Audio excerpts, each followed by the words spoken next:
Obviously, read the reports and saw the highlights of it, but it was a must-win game.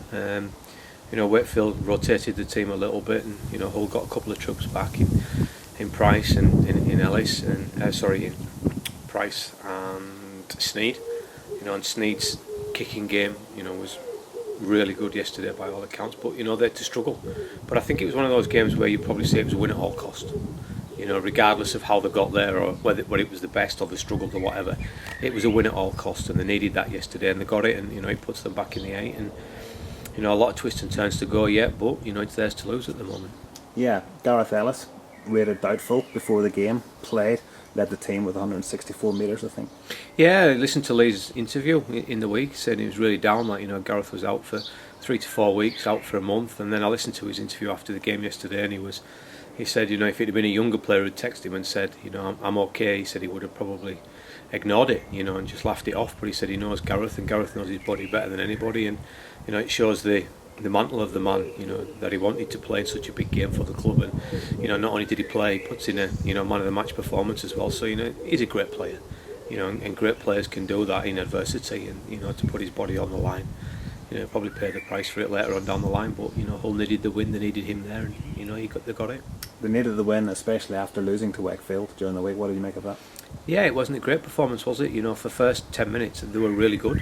Hull were great, and the game was almost put to bed, but for some reason, Hull went into the shell and stopped doing what had got them into that 16-point lead, and Wakefield got a try, and then they just gained in confidence, and the old saying, they grew a leg, and then from then on in, Wakefield just got more stronger and stronger and stronger, and they got the win, and Brian Smith's certainly got a knack of doing something, hasn't he? He's certainly improved Wakefield. Yeah, they've got some players in, but Wakefield were good for the win over the 80 minutes. It was a very disappointing performance from Hull FC, but luckily for them, they didn't have long to wait to get back on the horse and turn that around against Wakefield yesterday.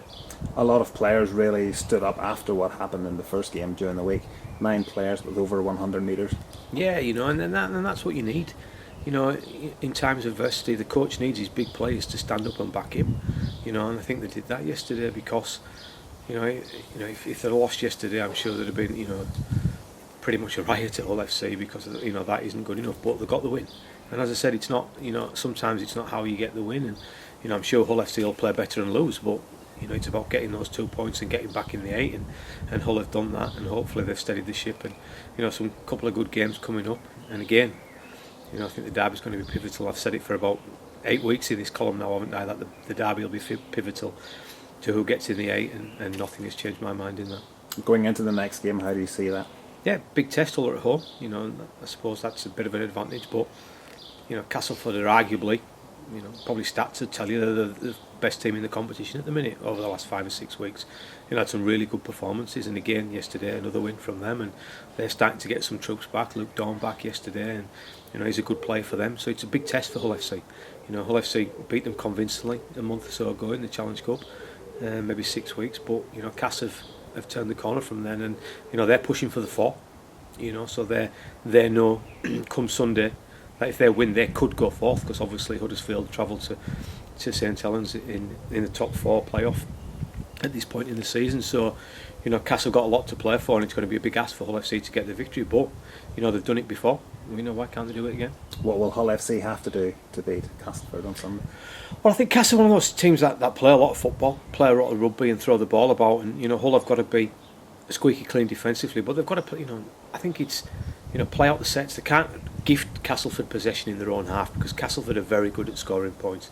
They've got a lot of threat on the edges. I think Michael Shenton's turning back the years and has had a really good year, and then Solomono's really big and strong on the wing, and Carney on the other wing. So they want to get the ball to them as quick as they can, and ask questions of Hull's backline.